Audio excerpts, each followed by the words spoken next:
الحمد لله رب العالمين والصلاة والسلام على سيد الأنبياء والمرسلين أما بعد۔ آج ہمارا باب ہے باب نمبر 23، باب عرق الجنوب وأن المسلم لا ينجس، جنبی کا پسینہ اور یہ کہ مسلمان نجس نہیں ہوتا، اس بات کا بیان۔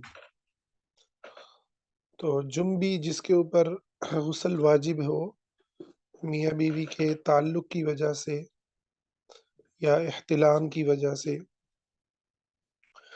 تو اس کے بارے میں یہاں پر احادیث کا ذکر کیا جائے گا۔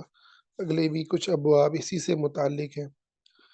تو اس میں حضرت ابی ہریرہ رضی اللہ تعالیٰ عنہ اپنا واقعہ سناتے ہیں، کہتے ہیں کہ ان النبی صلی اللہ علیہ وسلم لقیہ فی بعض طریق المدینہ وہو جنوب، نبی صلی اللہ علیہ وسلم انہیں مدینہ کے راستے کے اندر ملے جبکہ وہ جنبی تھے، حالت جنابت میں تھے۔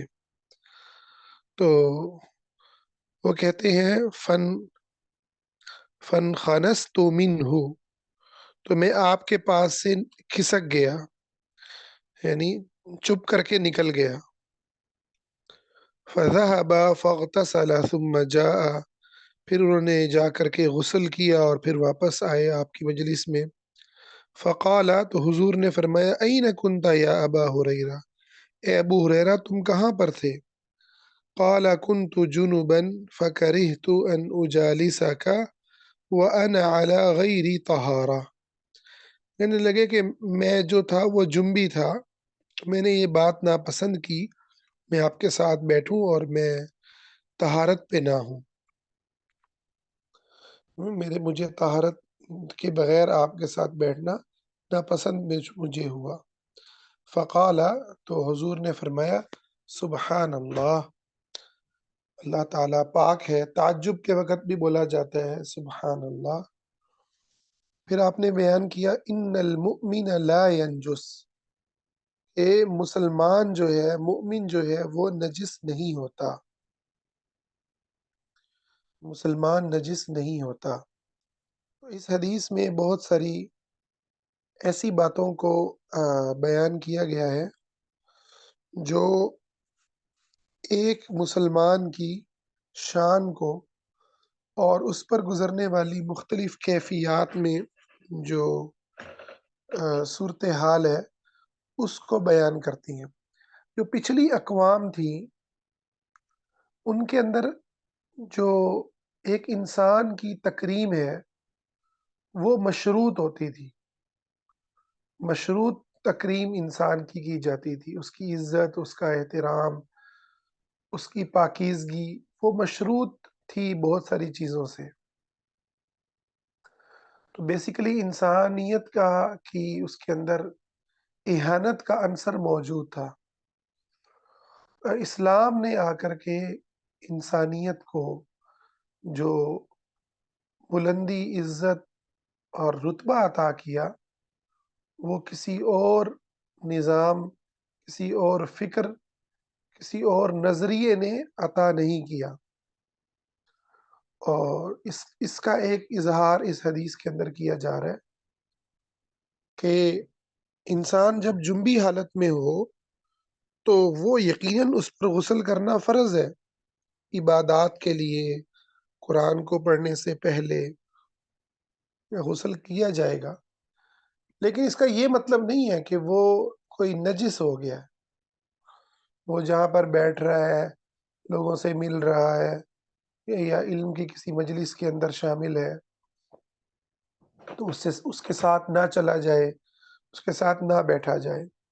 ہمارے ہندوانہ کلچر میں بھی نا یہ بہت زیادہ اس کو ایک بری حیثیت میں دیکھا جاتا ہے، اور اسی لیے ہمارے ذہنوں کے اندر بھی اسی قسم کے تصورات موجود ہوتے ہیں۔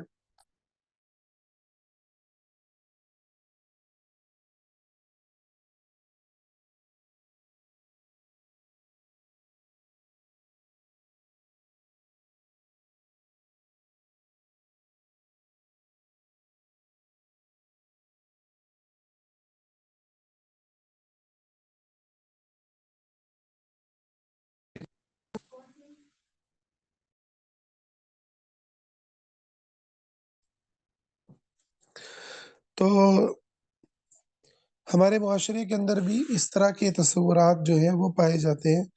جب تک ہم نہا نہ لیں، جب تک ہم پاک نہ ہو جائیں، تو اس وقت تک ہم جو ہے وہ کسی کو ملنا یا کوئی بازار میں جانا یا باہر آنا جانا یا گھر کے کسی بڑے کے ساتھ بیٹھنے پہ ہم گلٹ محسوس کر رہے ہوتے ہیں. تو یہ سارے جو تصورات ہیں ان کو اس حدیث نے باطل قرار دیا ہے. کائنات کی سب سے عظیم ہستی جو اللہ کی مخلوقات میں سب سے بلند، سب سے عزت والی، سب سے زیادہ پاکیزہ ہیں، حضور صلی اللہ علیہ وسلم کی ذات پاک ہے. اور ان کی مجلس میں ابو ہریرہ رضی اللہ تعالی عنہ موجود ہیں، اور وہ ان کے ساتھ جو ہے وہ اسی سوچ کے ساتھ ان کے پاس سے چلے جاتے ہیں، حضور کے پاس سے اٹھ کے جا کے نہا کے واپس آتے ہیں. اور حضور یہ اصول بیان کرتے ہیں، ان المؤمن لا ینجس، مؤمن جو ہے وہ نجس نہیں ہوتا. تو اس کا کیا مطلب ہے؟ یعنی مومن اپنی جب تک اس کے جسم پہ کوئی نجاست نہ لگے اس وقت تک وہ نجس نہیں ہوتا. تو اب یہاں پر ایک مسئلہ پیدا ہوتا ہے، کیا کافر جو ہے اس کا جسم نجس ہے؟ مومن کے بارے میں تو کلیئرٹی ہو گئی. تو اس کا جواب یہ ہے، جمہور امت کا موقف یہ ہے کہ کافر کا جسم بھی نجس نہیں ہے. اس لیے ہمیں اہل کتاب کا پکا ہوا کھانا ہم کھا سکتے ہیں جب تک کہ ان کے اوپر نجاست نہ لگی ہو. جیسے بعض ممالک میں، پاکستان میں، انڈیا میں، ان ممالک میں، انڈیا کا تو مجھے نہیں پتا، پاکستان میں شاید اور دیگر جو مسلم ممالک ہیں، بنگلہ دیش وغیرہ میں، جو عیسائی ہوتے ہیں وہ عام طور پر گٹر کی صفائی کا کام کرتے ہیں، اس نوعیت کے کام کرتے ہیں، جس کی وجہ سے ان کے ساتھ بیٹھ کے کھانا کھانے میں کراہت ہوتی ہے. تو یہ ایک الگ بات ہے کہ ان کو وہ ایک کام ایسا کر رہے ہو، کوئی مسلمان بھی کر رہا ہو تو اس سے کراہت ہوگی. تو لیکن محض کسی کے کافر ہونے سے وہ نجس نہیں ہوتا، اور اس کا جو اس کے ساتھ سلام لینا یا اس سے ٹچ ہو جانے سے انسان نجس نہیں ہوگا، نجاست منتقل نہیں ہوگی، نہ وہ نجس مانا جائے گا جب تک کہ اس کے اوپر کوئی نجاست نہ ہو. تو اگلا جو باب ہے وہ بھی اسی سے متعلق ہے. الجنوب یخرج ویمشی فی السوق وغیرہ، جنبی کا گھر سے باہر نکلنا اور بازار وغیرہ میں چلنا پھرنا یہ جائز ہے. اس بات کا بیان، اور پانی دودھ بھی لے آنا. تو اس کے اندر امام بخاری رحمۃ اللہ علیہ بعض تابعین کے اقوال کو نقل کرتے ہیں. وقال عطاء یحتجم الجنوب، کہ جنبی سینگ جو سینگی ہے وہ لگوا سکتا ہے. یہ جو کپنگ ہوتی ہے نا جس کے اندر ہجامہ کر کے جسم سے فاسد خون کو نکالا جاتا ہے، یہ وہ کروا سکتا ہے. وَيُقَلِّمُ أَظْفَارَهُ، اپنے ناخنوں کو کاٹ سکتا ہے. وَيَحْلِقُ رَأْسَهُ، اپنے سر کو بھی منڈوا سکتا ہے. وَإِن لَمْ يَتَوَضَّأْ، چاہے اس نے وضو نہ بھی کیا ہو. تو ایک رائے یہ ہے کہ وضو کرنے کے بعد جو ہے نا، یعنی انسان بے شک غسل نہ کرے لیکن وضو کر لے.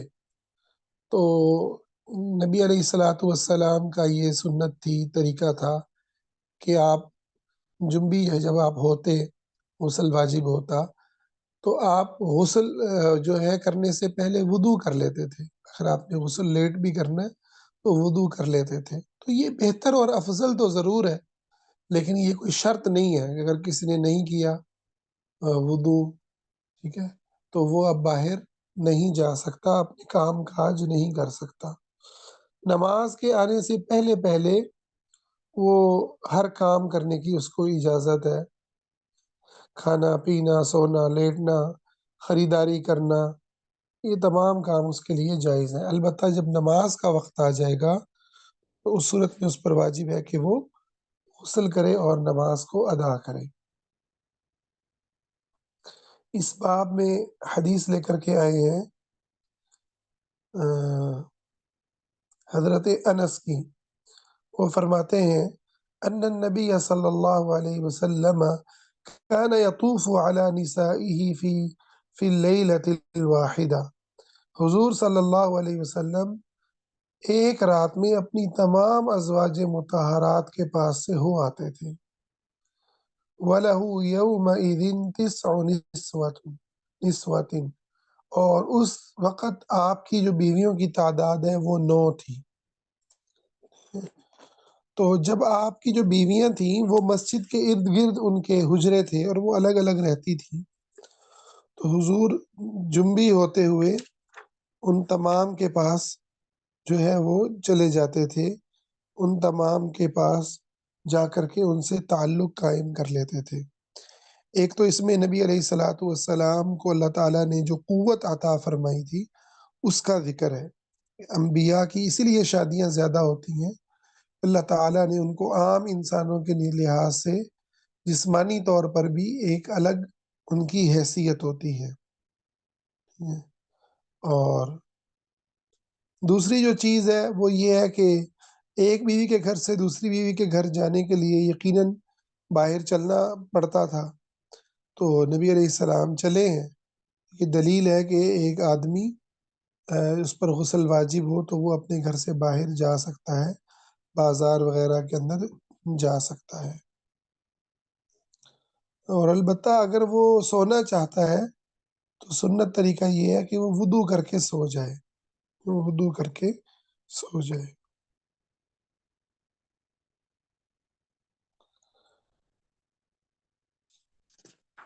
تو اس میں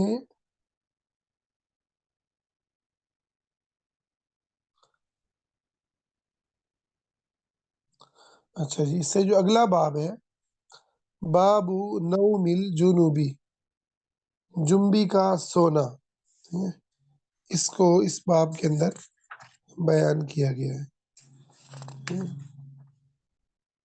جب صحیح بخاری کے جو بعض نسخے ہیں وہاں پر کوئی عنوان نہیں ہے بلکہ یہ حدیث ہی بس انہوں نے ڈال دی ہے، ٹھیک ہے؟ تو مستقل عنوان کی صورت میں جو ہے وہ حافظ ابن حجر نے لکھا ہے۔ تو یہ جو آخری بات ہے اس کا مستقل جو عنوان ہے یہ کس نے لکھا ہے اس کا مجھے ابھی کنفرم نہیں ہے، انشاءاللہ میں اس کو پڑھ کے آپ کو بتاؤں گا، لیکن بعض نسخوں کے اندر عنوان ہے اور بعض کے اندر نہیں ہے۔ اس میں حدیث لے کر کے آئے ہیں عبداللہ بن عمر سے، حضرت عمر کے بیٹے، وہ اپنے والد عمر بن خطاب رضی اللہ تعالیٰ عنہ سے پوچھتے ہیں کہ روایت کرتے ہیں حضرت عمر بن خطاب نے کہا کہ میں نے رسول اللہ صلی اللہ علیہ وسلم سے پوچھا اَيَرْقُدُ أَحَدُنَا وَهُوَ جُنُبٌ، کیا ہم جنبی حالت میں لیٹ سکتے ہیں، سو سکتے ہیں؟ قال نعم اذا توضأ احدكم فليرقد وهو جنوب، آپ نے فرمایا ہاں جب تو ہی تم میں سے وضو کر لے تو وہ لیٹ سکتا ہے چاہے وہ جنبی ہی کیوں نہ ہو۔ تو اس حدیث کے اندر جو ہے وہ ترغیب ہے کہ آپ سونے سے پہلے وضو کر لیں، لیکن یہ فرض نہیں ہے، فرض نہیں ہے، چونکہ سونا جو ہے وہ نیند ہے اور نیند کو موت کی بہن کہا گیا ہے، اس لیے ہم دعا پڑھتے ہیں سوتے ہوئے اللہم بسمک اموت و احیا۔ تو اس میں یہ جو ہے خواہش کہ انسان جو ہے وہ ایسی حالت میں سوئے کہ وہ جب دنیا سے جائے اس کی موت اگر واقع ہو جائے تو وہ جو ہے پاکیزگی کی حالت میں ہو، پاکیزگی کی حالت میں ہو۔ لیکن یہاں پر وہ حدیث بھی ہے، اس کو بھی یاد رکھنا چاہیے کہ ایک صحابی جو ہیں وہ جنبی حالت میں جب صبح اٹھے تو یا دن کے وقت میں اٹھے تو جہاد کا آواز لگ رہا تھا کہ جہاد کے لیے آپ آ جاؤ، تو وہ اسی حالت میں گئے اور انہوں نے جہاد کیا اور شہید ہو گئے، اور نبی علیہ السلام نے بشارت دی کہ فرشتے ان کو غسل دے رہے تھے، فرشتوں نے ان کو غسل دیا۔ تو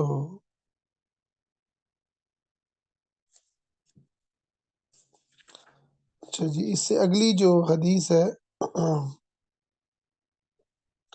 اس کا بھی یہی باب ہے، باب الجنوبی، باب الجنوبی یتوضأ ثم ینام، کہ جو جنبی ہے وہ وضو کرے گا پھر وہ سوئے گا۔